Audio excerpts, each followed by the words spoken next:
Assalamualaikum warahmatullahi wabarakatuh.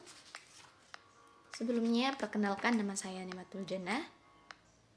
Kali ini kita akan membahas seputar fiksi. Kalian pasti pernah mendengar kan dengan istilah fiksi.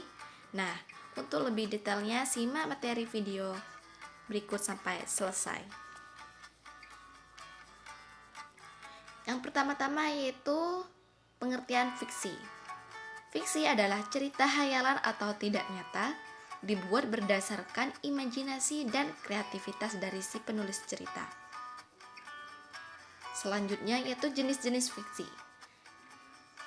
Terdapat 9 jenis-jenis fiksi. Yang pertama yaitu cerita rakyat.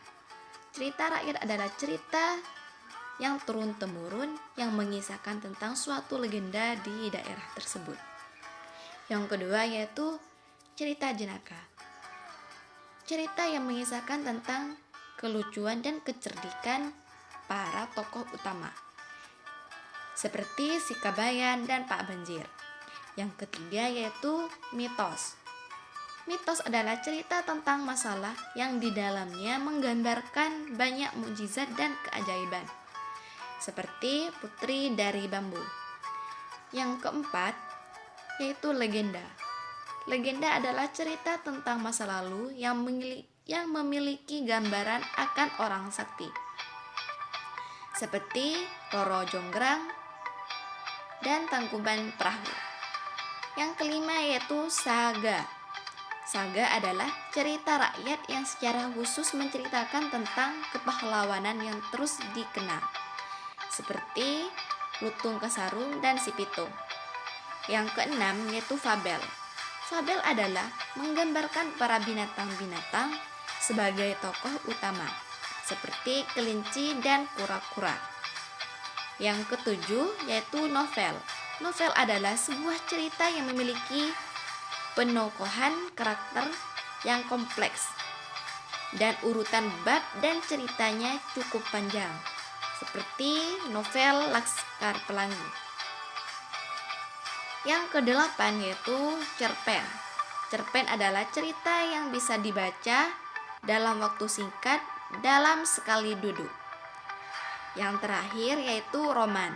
Roman adalah cerita yang menggambarkan tentang hubungan cinta romansa, seperti roman Romeo dan Juliet.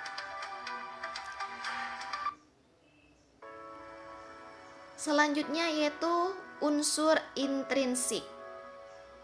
Yang pertama yaitu fiksi mempunyai dua unsur. Yang pertama unsur intrinsik dan yang kedua yaitu unsur ekstrinsik. Yang pertama saya akan menjelaskan tentang unsur intrinsik.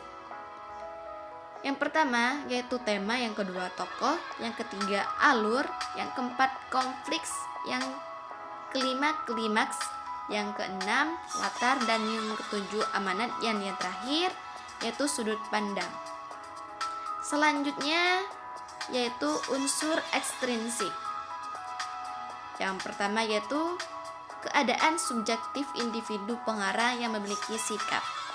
Berarti dapat disimpulkan yang pertama yaitu sikap.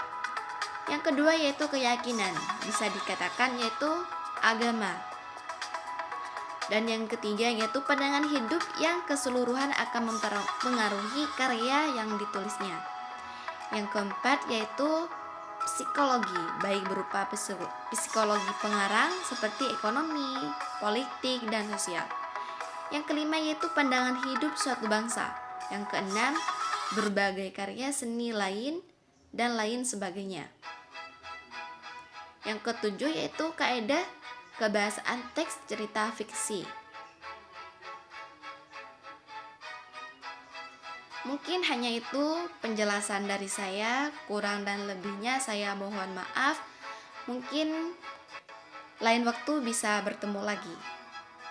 Terima kasih. Wassalamualaikum warahmatullahi wabarakatuh.